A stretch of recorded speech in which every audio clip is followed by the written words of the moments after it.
Okay, I'm just going to talk a little bit about saving your work. Um, so let's say imagine we're finished here, or we're at least finished for the day. We want to come back to this later. Um, in Photoshop, I always use File and Save As. The reason I use Save As is it just gives me more options to save it. If I just hit Save, it just saves over.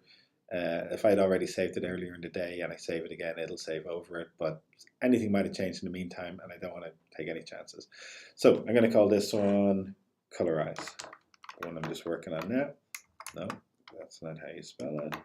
Colorize. Now you can see whenever you're saving something, it's three things you must ask yourself. What's it called? Where's it going? What type of file is it?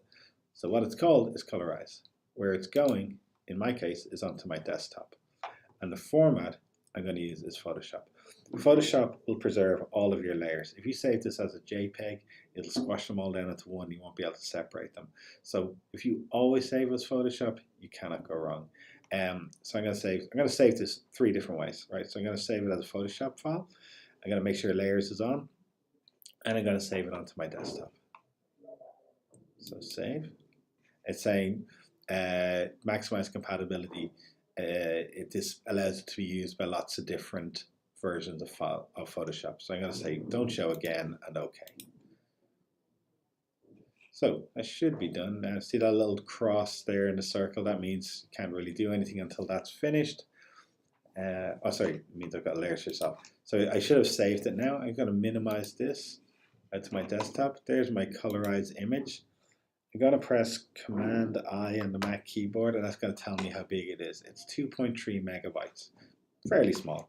Let's go back to Photoshop. I'm going to save this again. File, Save As. This time I'm going to save it as a JPEG. And I'm going to save this. Now, whenever you save a JPEG, it wants to squash it down onto one layer. It wants to compress it. I'm going to give it the least amount of compression, so it's still going to be as big as it can be as a JPEG. I'm going to OK that. I'm going to minimize this again. Now I've got a JPEG version on my desktop. I'm going to press Command I on the Mac to see what size that is. So this has gone from 2,322 bytes down to 2,000 kilobytes. So it's about a tenth of the size as it is, and they look the same, pretty much. The difference would be this one has all its layers, this one doesn't. So you save it as different things for different reasons. Now, say if you wanted to, JPEG wouldn't be good enough for printing because you've lost some detail in the making of the JPEG. It's like an MP3 compared to a full quality recording, you lose something. So if I wanted to print that JPEG, it probably would come back as not good enough quality. But if I save as, I think it's save as in this version, and I'm going to use Photoshop PDF, portable document portable document file format. So I'm going to save that as Colorize again. I'm going to save it. Don't need the layers. I can just use a copy because it's for printing. Okay, and I'm just going to save that PDF. Yes, that's fine. And then I'm going to come back out. And sorry, where did I save that? Just make sure that file, save as. Yeah, it's still being saved. That's what it is. That's why it wasn't appearing on my desktop. There it is, colorized PDF. So I've got all three of these. I'm going to select them. I'm going to press Command I, and there they are. So let's arrange them in order of size, right?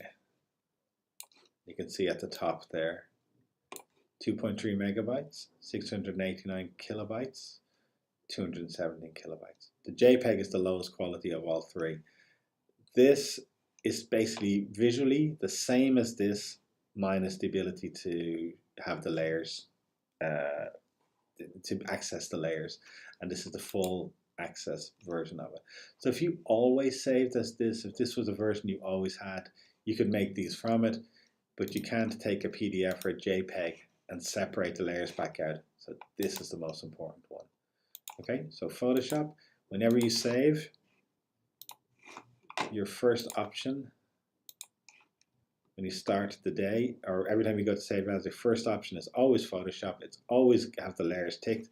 And if you save that, in this case, it's going to ask me, do you want to replace it? Because I already did. Yeah. So always save as the Photoshop file, and you can't go wrong. So thanks for watching till the end. If you have any requests for tutorials, and if I can do them, I will. wmcdermott@cdcfe.com. And thank you.